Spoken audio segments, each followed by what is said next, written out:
Baiklah ikhwan dan akhwat, kita kini telah terhubung dengan Bang Abdullah Hehamahua. Assalamualaikum warahmatullahi wabarakatuh. Waalaikumsalam warahmatullahi wabarakatuh. Baik, Bang Abdullah. Ya, Tidak bagaimana? terasa kita sudah berada di akhir tahun, Bang. Di Iya, tahun iya, 2022 dan kita nanti akan bertemu pada tahun depan iya, di insyaallah. tahun 2023. Iya, Ada dua berita tadi yang kami angkat sebelum kita iya, memulai perbincangan kita di pagi hari ini, yaitu temuan PPATK bahwa korupsi itu semakin canggih melalui pembelian saham gitu ya.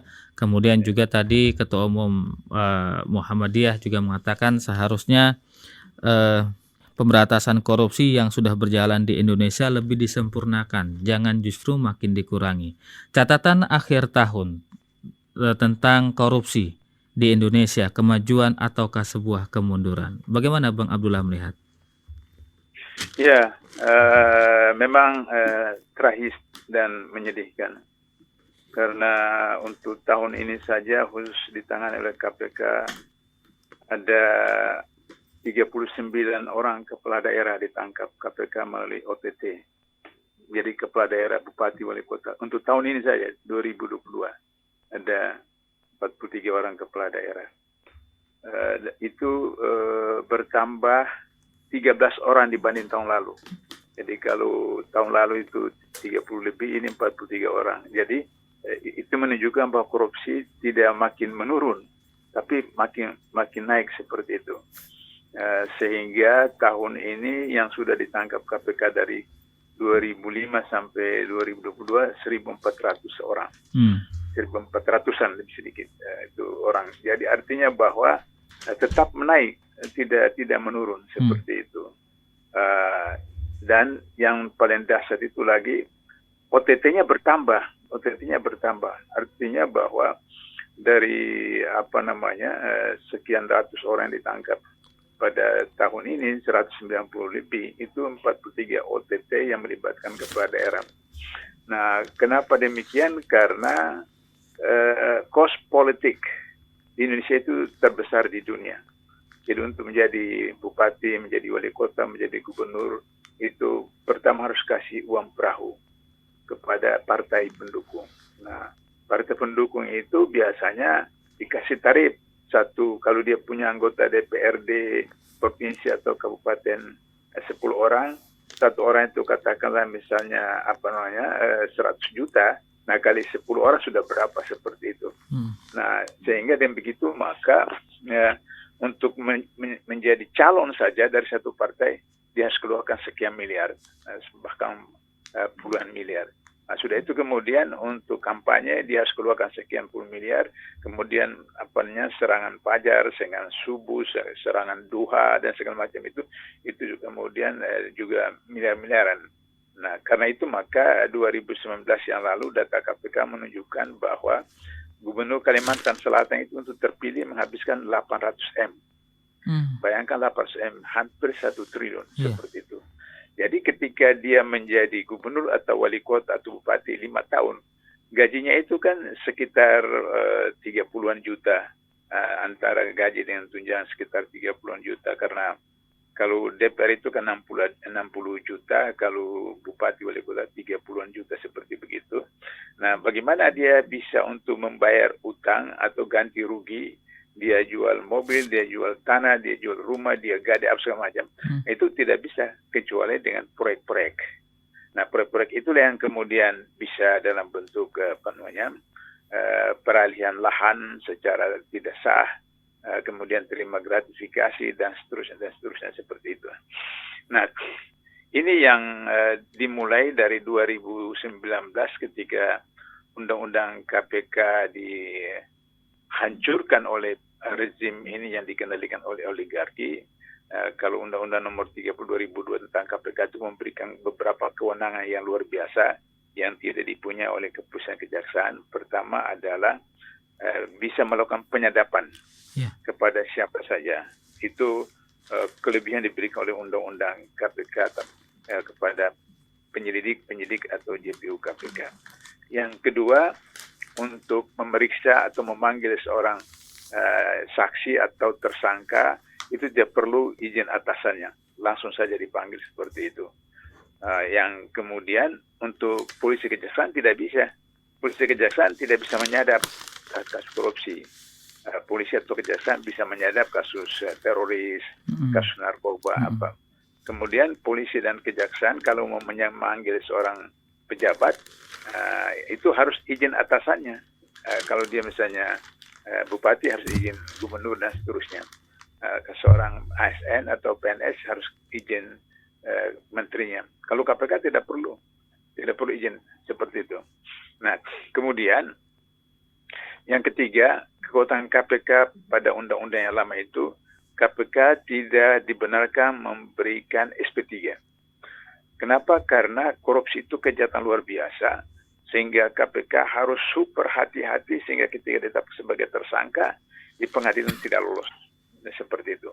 Karena SP3 itu bisa menjadi semacam ATM bagi penyidik untuk kemudian memeras orang sampai orang itu sudah punya tabungan habis, ATM-nya sudah habis, baru diterbitkan SP3. Nah, hari ini KPK sudah dicabut hak penyadapannya itu kecuali dengan izin Dewan Pengawas. Jadi KPK bisa melakukan penyadapan harus diizinkan Dewan Pengawas. Sementara Dewan Pengawas itu diangkat oleh Presiden. Jadi kalau misalnya penyidik mau periksa menteri, mau periksa presiden, wakil presiden, atau siapa saja, harus izin dari Dewan Pengawas. Dan Dewan Pengawas itu diangkat oleh Presiden. Jadi bagaimana bisa KPK melakukan penyadapan terhadap kasus-kasus besar yang melibatkan partai-partai politik penguasa. Karena itu misalnya kasus BLBI, kasus IKTP, kasus reklamasi Jakarta Utara, kasus Meikarta, kasus Bank Senturi, itu tidak bisa ditangani oleh KPK periode sekarang ini karena harus dapat izin penyadapan dari Dewan Pengawas. Sementara kasus-kasus yang saya katakan ini melibatkan partai besar yang sedang berkuasa. Nah, jadi itu kemudian menjadikan KPK sekarang itu menjadi mandul. Pertanyaannya adalah kenapa masih OTT-nya bertambah?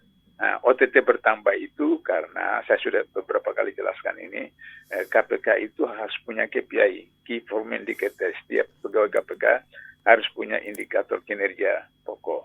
Nah, jadi kalau misalnya dia tidak mencapai KPI-nya, maka tunjangan kinerjanya itu tidak dapat atau dapat sedikit, dan itu mendatangkan status kepegawaiannya itu bisa mendapat kinerja B, C, atau D seperti itu.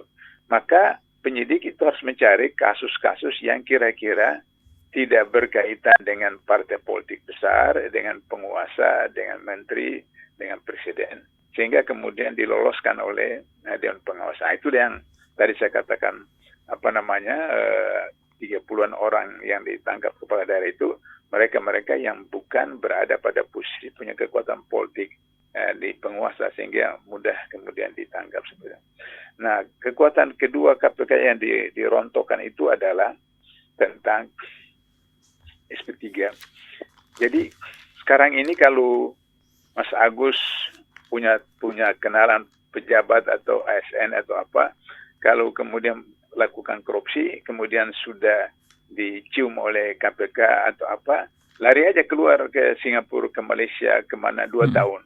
Setelah 2 tahun kembali, sudah bebas itu. Karena undang-undang KPK yang baru yang ditetapkan itu adalah setelah 2 tahun proses pemeriksaan, tidak ditemukan barang bukti yang konkret, maka kemudian di SP3 kan. Jadi undang-undang KPK yang baru itu membebaskan para koruptor itu dengan cara diberikan SP3 dalam waktu 2 tahun. Kalau kasus-kasus kecil memang setahun 6 bulan itu bisa ditangkap. Tapi kalau kasus besar, pengalaman saya waktu di KPK itu kasus Gubernur Kalimantan Timur itu hampir 3 tahun baru bisa kemudian ditangkap. Jadi makin besar kasusnya, makin besar melibatkan pejabat tinggi, makin complicated seperti itu. Sehingga demikian mereka bisa mengalihkan barang bukti dan seterusnya. Nah, itulah sebabnya maka kemudian kondisi hari ini tidak jera-jera. Nah, caranya adalah bagaimana undang-undang partai politik, undang-undang pemilu, undang-undang pilkada, undang-undang pilpres itu harus diubah. Ubahnya gimana? Kembali saja ke Undang-Undang 45 yang asli. Saya sudah pernah jelaskan ini. Kalau Undang-Undang 45 yang asli, kita milih anggota MPR, MPR bermusyawarah, wa amrum syura wa naum, memilih presiden wakil presiden. Kita milih anggota DPR tingkat 1, mereka bermusyawarah menetapkan gubernur. Kita memilih anggota DPR tingkat 2, mereka bermusyawarah memilih bupati atau wali kota. Kalau masih terjadi ada korupsi, money politik, penyuapan, KPK bisa tangkap langsung. Nah, buktinya 3 tahun lalu KPK menangkap 42 dari 45 anggota DPRD Malang. Nah, jadi dengan begitu lebih mudah. Kalau seperti sekarang, pilpres, pilkada, pemilu, bagaimana menangkap jutaan orang? Nggak bisa seperti itu. Jadi, seperti yang dilakukan pada zaman Orde Baru sudah betul, cuma waktu Orde Baru itu karena otoriter, kemudian KKN dari istana, seperti itu, sehingga kemudian yang terpilih gubernur wali kota, ya orang-orang Soeharto juga. Tapi kalau sekarang, dengan sistem rekrutmen yang dilakukan oleh KPK, maka kemudian kalau ada pemilihan bupati, wali kota, gubernur masih terjadi seperti begitu, maka itu bisa diberantas dengan seterusnya. Jadi itu jalan keluar untuk menyelamatkan pemberantas korupsi pada tingkat minimal. Terakhir adalah sistem yang disebutkan oleh Profesor Haidar. Sistem itu adalah sebenarnya KPK sudah melakukan itu, tapi seperti saya jelaskan beberapa waktu yang lalu, karena saya yang diamanatkan oleh pimpinan KPK waktu itu, 2005 menyusun reformasi birokrasi, kita sudah sampaikan 2005, tapi belum sampai 20% dari kementerian lembaga negara yang melakukan itu, karena mereka anggap kalau reformasi birokrasi yang disampaikan oleh KPK dilaksanakan, maka ada pegawai, pejabat yang setiap waktu mendapat uang tertentu, dianggap itu nanti hilang rezekinya, seperti honor atau apa dan seperti itu Mas Agus soal korupsi yang bukan menurun, maka kemudian meningkat karena sistem dan kemudian money politik dan biaya politik yang terlalu tinggi seperti itu. Dan sistem ini akan terus terulang ya, Bang, sehingga menyulitkan para petugas KPK untuk memberantas korupsi begitu ya. Jadi memang catatan akhir tahun korupsi di tahun 2022 ini ternyata memang bukan makin maju tapi mengalami kemunduran begitu ya. Iya. Baik. Kita juga ingin menyoroti tentang KPU ini. Kemarin beberapa hari lalu juga kita melihat KPU disorot kinerjanya oleh banyak pihak. Salah satunya dengan kasus Partai Umat begitu ya di 2 provinsi di Indonesia, dan kemudian juga Ketua KPU dan Kapolri Jenderal Listio Sigit Prabowo menandatangani nota kesepahaman. Intinya adalah agar di pemilu kali ini tidak ada lagi polarisasi. Bagaimana Bang Abdullah melihat hal ini? Pertama, kalau misalnya MOU antara Kapolri dengan KPK, yaitu sama aja dengan 2x5. Sami Maon, karena ketua KPK-nya polisi, dan kemudian Polri polisi dua-dua terlibat seperti itu, sehingga karena KPK dihancurkan itu kan dengan cara bagaimana menempatkan pejabat-pejabat polisi menjadi pimpinan KPK, sehingga kemudian bisa main mata antara KPK dengan polisi. Beda dengan KPK jilid sebelumnya seperti itu. Nah, jadi oleh karena itu maka kalau mau jujur, ketua KPK sekarang itu kan tim suksesnya Jokowi 2019. Sehingga tidak mustahil kalau misalnya benar apa yang disebutkan oleh perempuan emas itu, bahwa ketua KPU sudah mengatakan bahwa nanti yang akan terpilih jadi presiden sudah disiapkan itu adalah Ganjar dengan Erik. Artinya itu sudah disiapkan seperti itu. Sehingga nanti kemudian capres, cawapres siapa saja yang habis-habisan, tapi terakhir itu ditentukan oleh KPU seperti begitu. KPU, iya. Nah, kemudian sekarang kemudian ada laporan dari beberapa partai bahwa kemudian ketua KPU melakukan gratifikasi seks. Sekarang itu kan sudah ada wacana tentang gratifikasi seks. Jadi artinya bahwa bukan soal pelecehan atau soal pemerkosaan, tapi itu adalah gratifikasi karena seperti misalnya kasus Yosua tuduhan Yosua dengan istri Sambo itu seakan-akan pelecehan dan pemerkosaan. Bagaimana mungkin seorang prajurit dengan istri jenderal itu berani dia masuk ke kamar kemudian itu tidak logis. Tapi itu adalah dia suka sama suka seperti begitu. Jadi oleh karena itu maka antara ketua partai wanita emas ini dengan ketua KPU itu bukan pelecehan, itu bukan pemerkosaan, itu suka sama suka dalam bentuk gratifikasi. Jadi sang perempuan menerima untuk disetubuhi dengan balasan imbalan partainya diloloskan seperti itu. Jadi itu bukan pemerkosaan atau pelecehan, tapi itu gratifikasi seks. Jadi sama-sama terima seperti itu. Persoalannya adalah bahwa seharusnya perempuan itu dia harus lapor ke Bareskrim dengan tuduhan bahwa dia dijanjikan bla bla bla sebagai gratifikasi seks, hingga kemudian bisa diproses secara pidana. Begitu juga misalnya partai-partai yang tidak lolos termasuk Partai Umat, Partai Masyumi dan lain-lain itu mengajukan kepada Bareskrim tentang pelanggaran pemilu. Jadi pelanggaran pemilu itu tidak bisa ditangani oleh KPK, ditangani oleh kepolisian. Sehingga dengan begitu maka kepolisian bisa menangani pelanggaran pemilu, misalnya sistem sipol yang diterapkan oleh KPU itu tidak ada peraturannya, tidak ada peraturan sebelumnya, sehingga diterapkan sipol yang itu mengorbankan sekitar 17 partai yang tidak lolos administrasi itu karena sipol. Nah, sipol itu yang kemudian membahayakan. Kemudian ada beberapa KPUD yang mendapat ancaman atau mendapat janji atau mendapat macam-macam psikologis untuk kemudian mengubah data-data yang tidak masuk ke memenuhi syarat menjadi memenuhi syarat dan seterusnya. Kemudian yang memenuhi syarat tapi kemudian dicegah untuk tidak bisa lolos dalam tahapan-tahapan pemilu. Nah, oleh karena itu maka mereka-mereka yang terlibat ini harus melaporkan ke Ombudsman tentang maladministrasi.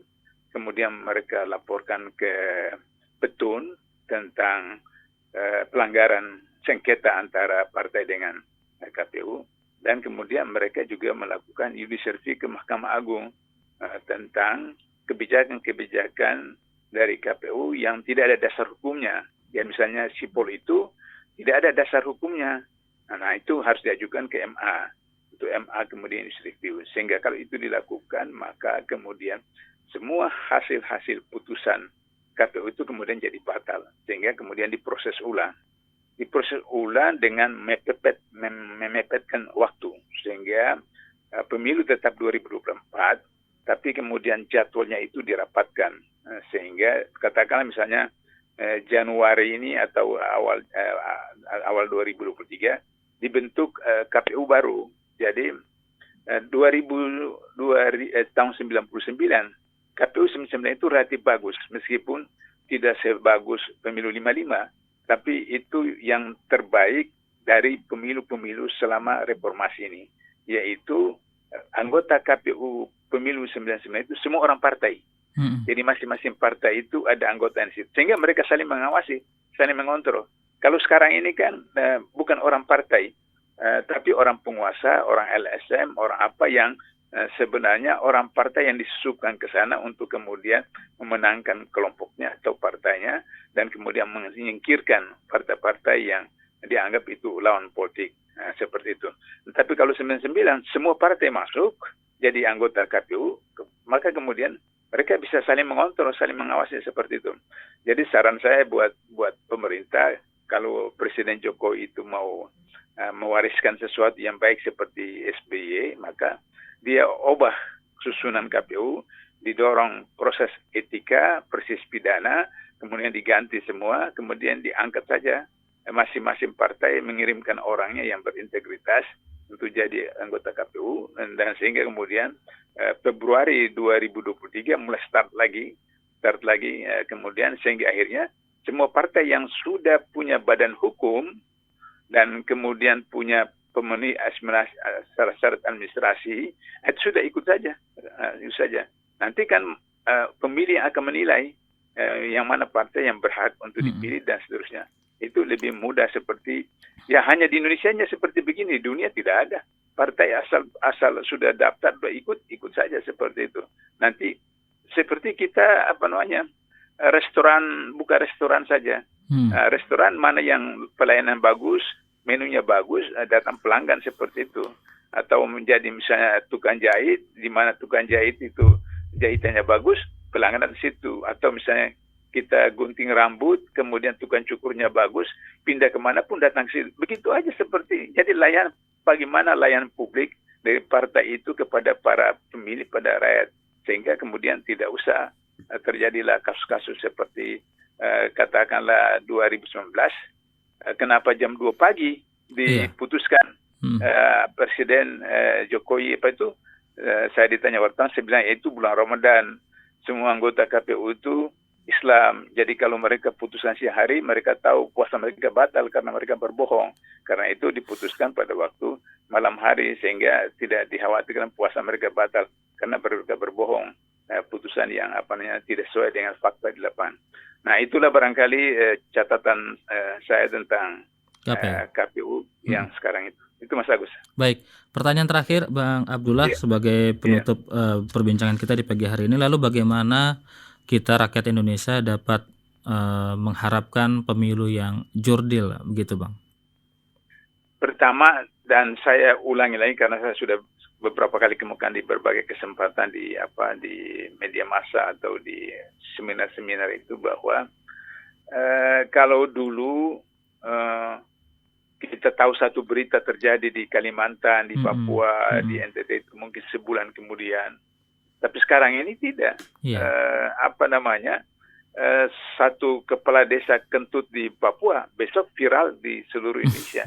Nah, karena itu maka saya menganjurkan kepada para pemilih, pada warga negara, rakyat, datang ke proposal Google.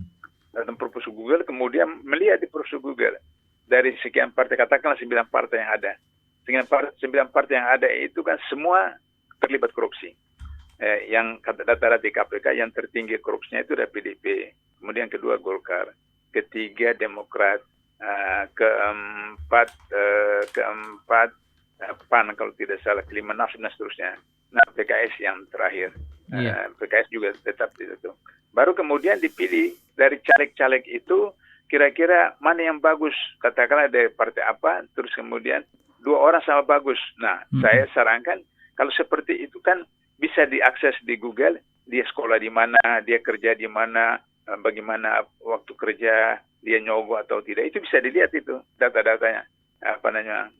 Jalan hidupnya seseorang di Google. Maka kalau 2 orang ditemukan 2 orang caleg yang sama kualitasnya, pakai istihara. Nah, istihara. Nah, kemudian pilih. Jadi jangan pilih calon suami atau calon istri saja. Istihara. Tapi pilih pemimpin, pilih caleg juga seperti itu. Yang kedua, kemudian diawasi. Kesalahan masyarakat, kesalahan rakyat itu adalah setelah pemilu, setelah pilpres ditinggal. Nggak boleh, harus diawasi. Jangan macam-macam.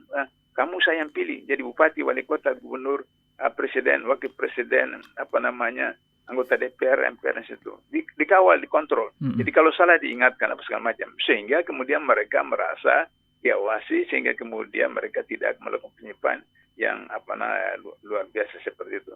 Nah, kalau seperti itu maka kemudian masyarakat itu bisa menggunakan hak pilih mereka yang baik. Yang ketiga, kalau toh misalnya terima uang, nah jangan lupa uang itu dari mana.